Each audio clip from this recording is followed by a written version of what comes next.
Manjushri Mitra, el desarrollo de la mente de la iluminación. Bodhicitta Bhavana, traducido por Upasaka Losang Gyatso, narrado por Cristina Ingrid B.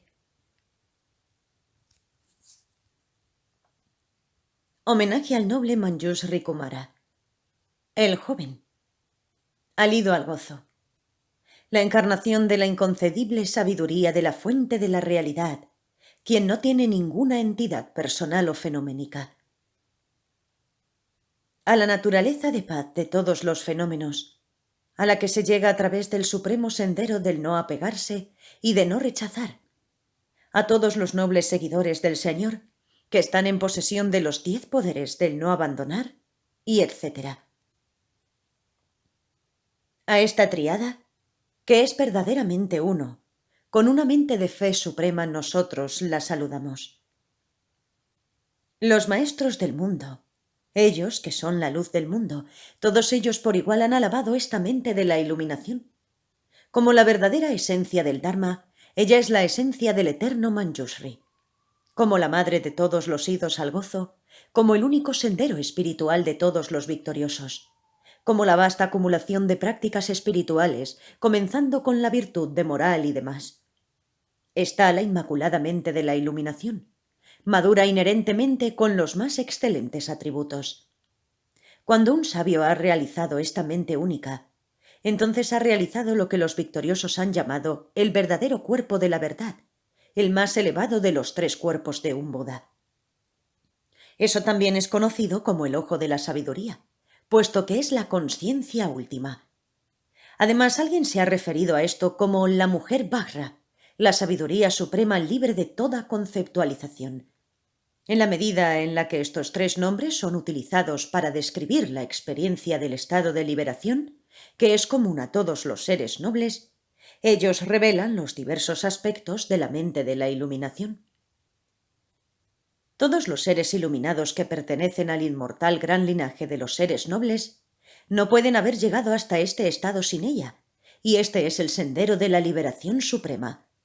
Por lo tanto, para obtener este estado de un ser Vajra universal, ¿cómo debería de meditar uno? El directo, el difícil de entender, el sutil campo del conocimiento, el gran sendero, es no conceptual y está enteramente más allá de poder ser aprendido por el pensamiento intelectual. Al estar separado del pensamiento discursivo es difícil de indicar y es difícil hacer preguntas al respecto. No puede ser comunicado a través de palabras y, por lo tanto, no está dentro del alcance del neófito. Sin embargo, uno puede aproximarse al sendero a través del estudio de las escrituras del Maestro del Mundo y siguiendo las instrucciones detalladas del santo gurú de cada uno. En lo que se refiere al razonamiento lógico o especulación filosófica basado en la percepción cognitiva, es un principio establecido el que uno reflexiona en la existencia solo dentro de los confines de la tesis y de la antítesis. Por lo tanto, todo intento, sea el que fuera, de definir un objeto de experiencia por medio del pensamiento es una afirmación de una realidad inherentemente negada por su antítesis lógica. Si el pensamiento es incapaz de postular la realidad última, entonces, ¿qué conocimiento válido puede haber? Por consiguiente, los métodos de razonamiento convencionales, que son normales para los individuos mundanos, no se aplican al sendero del yoga. El lugar para comenzar es el investigar, a través de la experiencia directa dentro de la naturaleza y causa de la existencia finita. Primero, la naturaleza del problema. Todos los fenómenos cognoscibles, tanto que sean internos como externos, que en cualquier momento dado se hacen presentes a las mentes de los seres, por su propia naturaleza, son percibidos de forma impropia debido a las características delimitadoras del campo de percepción de las 6 consciencias sensoriales, y por lo tanto tiene que ser un engaño. Si eso que es aprendido a través de las construcciones conceptuales intoxicadas de los seres sintientes fuera rigurosamente verdad, entonces ellos estarían a la par con los arhats liberados que no conciben la existencia. Sin embargo, puesto que ellos están atormentados por el sufrimiento y son matados por el tiempo, es obvio que ellos están atrapados en algo que es falso. Si lo que es conocido por medio de los órganos de los sentidos proporcionara un conocimiento válido, entonces los seres, al estar en posesión de un conocimiento válido, no tendrían necesidad de un sendero espiritual. El sendero es enseñado como el sendero de la liberación, pero la libertad no se adquiere a través de los órganos de los sentidos de la consciencia de la percepción. De hecho, la consciencia, la cual es incapaz de desterrar el sufrimiento, en primera instancia es el verdadero lugar de nacimiento de las impurezas neuróticas. Por lo tanto, los victoriosos han afirmado que lo que es percibido por la gente es falso. Segundo, la causa del problema. Así que, ¿cómo llega a producirse este engaño? Debido a caer en la falta de identificarse con la realidad concebida, todo lo construido conceptualmente es percibido de forma errónea, con el resultado de que la inteligencia surge a través del poder de la ignorancia eventual como una aprensión oscurecida. La mente y la función mental llegan a existir en 3 etapas, en y de sí misma. La primera etapa es la acumulación de vestigios de impresiones kármicas derivados de los impulsos formativos de creación que proliferan a partir del primer momento y que evolucionan cuando el poder de todo esto ha madurado. Entonces, la mente en sí misma se manifiesta acto seguido como sujeto y como objeto, o en otras palabras, como ser subjetivo y existencia, los cuales no obstante no tienen más realidad que la vida en un montón de huesos. La segunda etapa, la identificación con la actividad del continuo de las impresiones en evolución, resultan en la forma del ente psíquico que es experimentado como un ego, lo cual no existe. Tercera etapa. Como un resultado, los efectos oscurecedores de los impulsos que llevan a la existencia producen una sutil disminución de la consciencia, dando nacimiento a las diversas consciencias locales específicas. A través del poder de la mente combinada con el continuo, van siguiéndose las construcciones conceptuales y además se niega la realización. A partir de esto, poseyendo la naturaleza de lo contaminado, las construcciones conceptuales del ego y de los fenómenos llegan a reiterarse seriamente. Es a partir del enredo que surge con la sutil disminución de la consciencia cuando entonces aparece.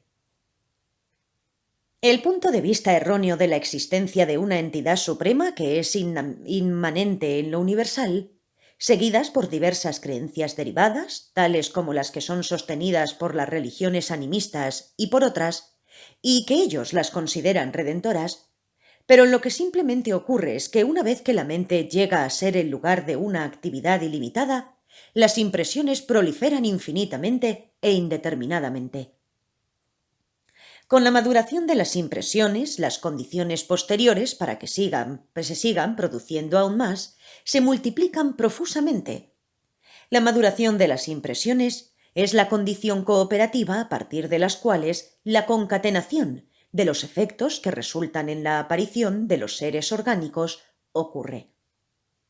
En la medida en la que se ve que las condiciones objetivas producen impresiones objetivas, entonces llega a ser obvio que el poder que gobierna esto está en el mismo proceso de transformación. Se proclama por los seguidores de las religiones que lo que sucede es debido a un Dios que lo gobierna, o a una superentidad, pero ese tipo de aproximación no lleva ni a la cesación del sufrimiento ni a la verdad de la liberación. Una comprensión errónea de la sutil concatenación de la interdependencia de causa y efecto trae como resultado el no tener éxito en el sendero del yoga. Por enredarse en el ego, una gran cantidad de oscurecimientos nos separa del linaje de los nobles. Por enredarse con los fenómenos, surge toda la diversidad de sufrimientos, condenándolo a uno a la existencia mundana. Puesto que la percepción tiene sus características especiales ligadas al continuo de los impulsos formativos, se manifiesta bajo 8 aspectos de acuerdo a sus diferentes funciones, aunque en términos de inteligencia pura sea no específico. Por lo tanto, desde el primer instante de la mente, El ser subjetivo y todos los fenómenos están presentes. A partir del funcionamiento de la ideación como catalizador, entonces se produce la apariencia de la originación. Sin embargo, no existe ningún fenómeno ni para la gente ordinaria, ni para los seres nobles iluminados, distinto del continuo de sus propias mentes. Toda la diversidad que existe para los 6 tipos de seres es sólo su propia contemplación interna. El continuo mental carece de límite o de extensión. No es una cosa, ni está soportado por nada. Puesto que no tiene límites, por lo tanto, todo lo que existe dentro de todos los infinitos reinos de la existencia es el propio cuerpo de uno mismo. Lo que existe en esos reinos infinitos y los seres sintientes que habitan esos reinos aparecen como el cuerpo de uno.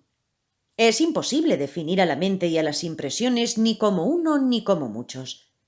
Todo surge y desaparece de acuerdo a la ley de la coproducción interdependiente. Y sin embargo, como sucede con una semilla quemada, puesto que nada puede surgir de nada, la causa y el efecto no pueden existir verdaderamente. La causa y el efecto, la cual es fundamental para la existencia, es una discriminación conceptual que ocurre dentro de la esencia de la propia mente, lo que aparece como causa y efecto. Y sin embargo, puesto que las dos no existen como tales, la creación y la destrucción, las cuales surgen en dependencia de causa y efecto, tampoco existen. Puesto que la creación y destrucción no existen, el yo y el otro tampoco existen, de lo que se sigue que puesto que no hay terminación, los dos extremos del eternalismo y del nihilismo tampoco existen. Por consiguiente, se ha establecido que el engañoso dualismo de samsara y nirvana es verdaderamente una ficción. El momento y el lugar son indeterminados.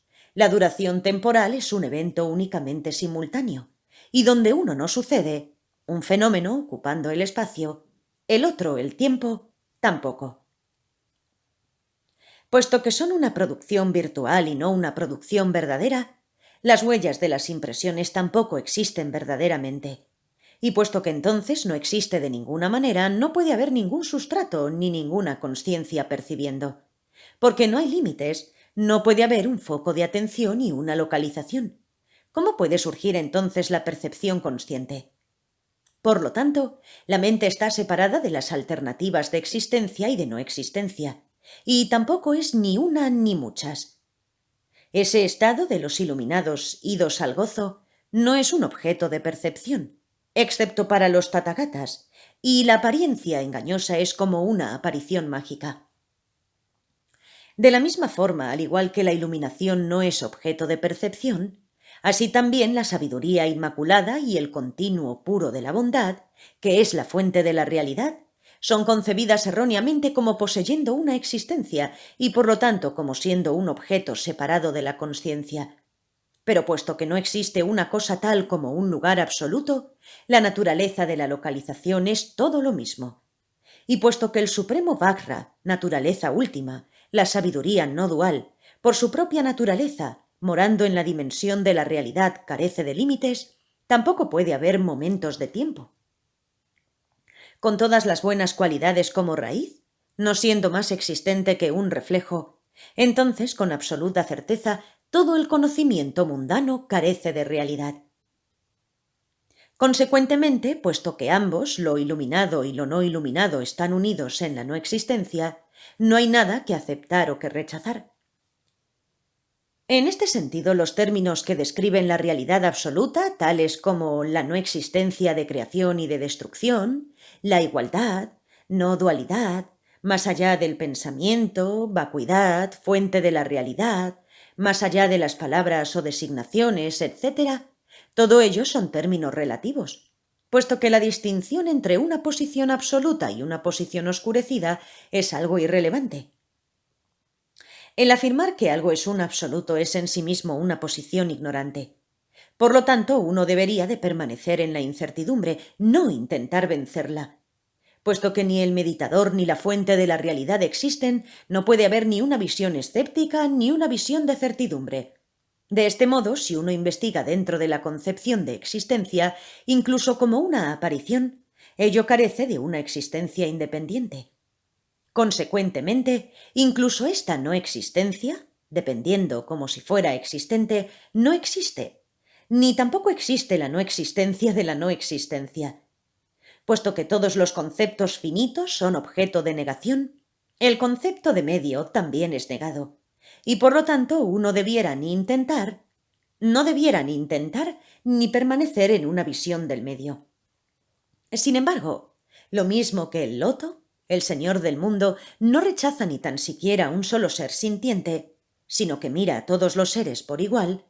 Así uno también debiera de entender que incluso verlo todo como una mentira es un engaño. Las 6 doctrinas de la filosofía brahmánica no debieran de ser tratadas como heréticas, ni tampoco los actos del maligno debieran de ser rechazados como tales, como algo opuesto a lo bueno. Puesto que la práctica del método y de la sabiduría no existe, el mostrar indulgencia o aversión a tal sendero es equivalente a llegar a estar cogido en los actos del maligno. Debido al orgullo, alentado por asumir que el conocimiento de uno es superior al de otro, ocurren los debates entre eruditos, de los cuales se sigue el apego y la aversión, lo cual resulta en engaño, lo cual significa que la verdad no puede ser vista en forma alguna. Mientras que el ente psíquico esté agitado con las construcciones mentales, uno permanece cogido en el mundo mortal. Si uno practica el auténtico camino de la meditación, entonces uno no permanecería ni en la agitación ni en la no agitación carente de pensamiento, sin que haya más diferencia en cualquier otro estado. Este camino del medio, dentro del cual no hay apariencia, es lo que los idos al gozo describen como mente iluminada. Apartándose de la forma, de las características y de la elección. Adaptando la meditación sobre las 3 puertas de la liberación, uno busca con ello el estar libre de la limitación. Sin embargo, puesto que la forma en sí misma es vacía, esa forma de transformar los 3 caminos del samsara, de forma que se esté cultivando el sendero hacia el nirvana, en sí mismo no vence las limitaciones de uno, y por lo tanto no conduce a la pacificación de todos los fenómenos, puesto que verdaderamente no hay nada que abandonar o ningún esfuerzo que lograr.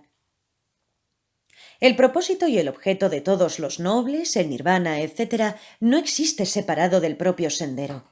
No es necesario renunciar para que ocurra, ni de permanecer pasivo, puesto que uno no necesita construir un soporte para la mente.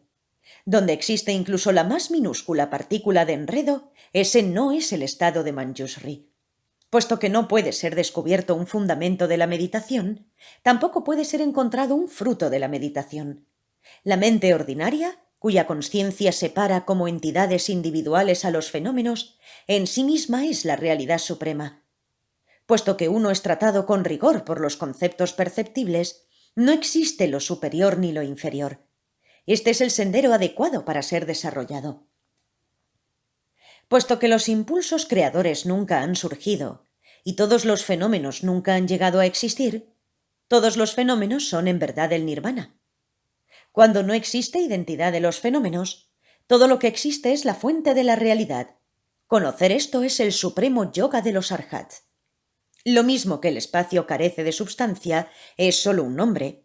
Lo positivo y lo negativo, siendo inseparables, nunca surgen.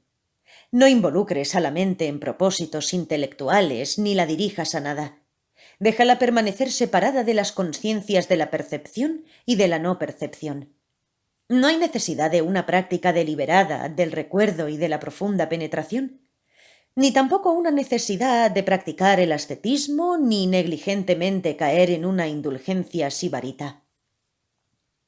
Por simplemente permanecer en la unicidad, la dualidad no es fabricada, ni tampoco uno crea o deja de crear, ni acumula virtud o erradica faltas.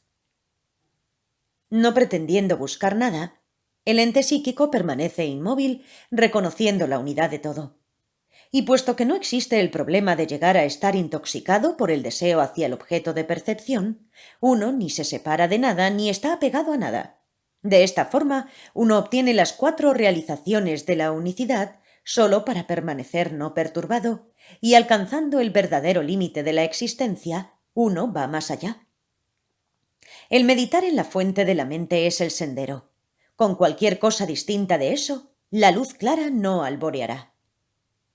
El maestro del mundo ha enseñado: el uso de un auténtico símbolo indicativo es también un camino válido para la iluminación. Aquí esto se refiere a las técnicas para la generación y la meditación de la mente iluminada a través de procedimientos simbólicos. Habiendo aplicado los 3 sellos, los cuales significan la iluminación, y habiendo estabilizado las 3 contemplaciones, entonces, a través de la práctica de recitar el mantra del corazón, uno genera la realidad de la mente del Mahamudra.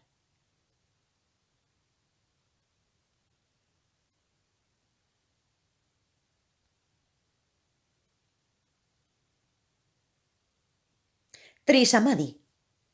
1. El samadhi del discernimiento de la gran vacuidad como la verdadera naturaleza. 2. El samadhi del brillar de la gran compasión. 3. El samadhi de la resolución de los opuestos en la singularidad causal, la cual se manifiesta como Mahamudra. A través de la liberación, meditación en el Vajrasattva, el Logos divino, la representación de absoluto inconcebible, todos los 5 senderos son desarrollados sin error. La práctica del Dharma naturalmente virtuoso de la Madre Absoluta que beneficia universalmente es hacer lo que siempre es inmediatamente apropiado.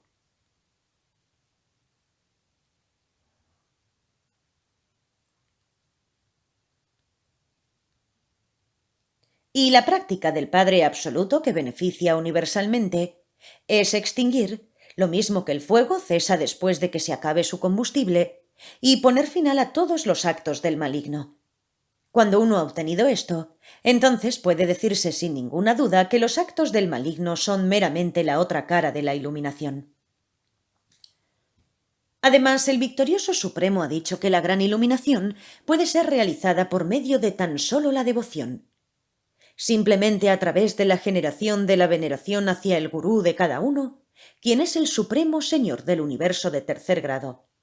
Y por medio del hacer ofrendas, de acuerdo a las prácticas de los discípulos, uno puede vencer con esplendor a todas las huestes del maligno. Este gran método es la particular práctica mística de los bodhisattvas.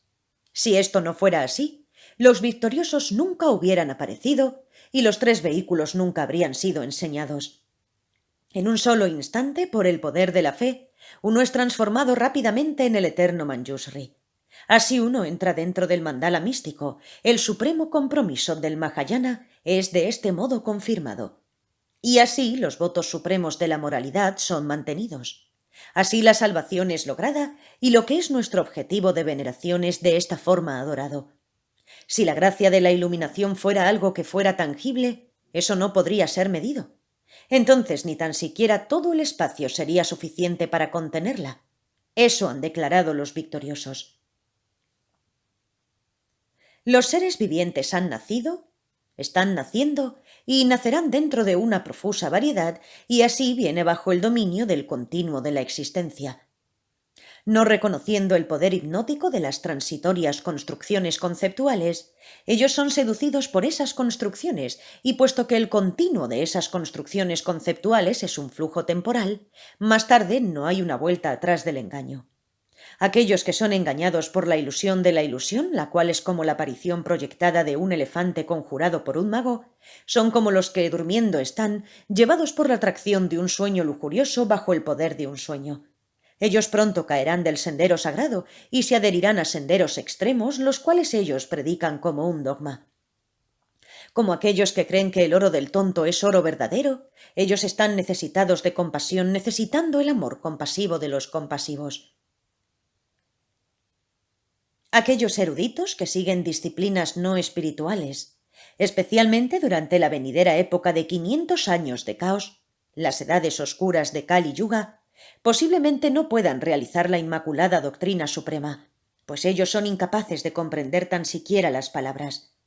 Por lo tanto, toda la variedad de las visiones que han sido establecidas es enseñada solamente de acuerdo al nivel de la inteligencia de la persona. Si uno es atrapado en la corriente de este torrente de la falta de comprensión, entonces uno permanecerá separado del corazón de la doctrina, la cual es la ambrosía del yoga. Este es el sendero supremo enseñado por los señores, el sagrado misterio de la mente, el extraordinario dominio de la práctica de la mente primordial de los victoriosos universales. Yo lo he validado por mí mismo por virtud de la experiencia directa, lo cual es el único conocimiento válido e incontrovertible. Que a través de haber escrito este tratado sobre el supremo sendero de la no dualidad, para el beneficio de todos los seres sintientes, instantáneamente y en todos los reinos, que puedan los obstáculos decrecer e incrementarse la realización de la mente primordial de los victoriosos universales. Colofón. Manjusrimita compuso este texto. El pandita indio, Sri Sima, y el traductor tibetano, el monje Vairochana, tradujeron esto al tibetano. Este texto fue traducido en mayo de 1995 del tibetano al inglés por Kunpal Tulku. Traducción al castellano por el ignorante y falto de devoción Upasaka Losang Gyatso. Narrado por Cristina Ingrid B.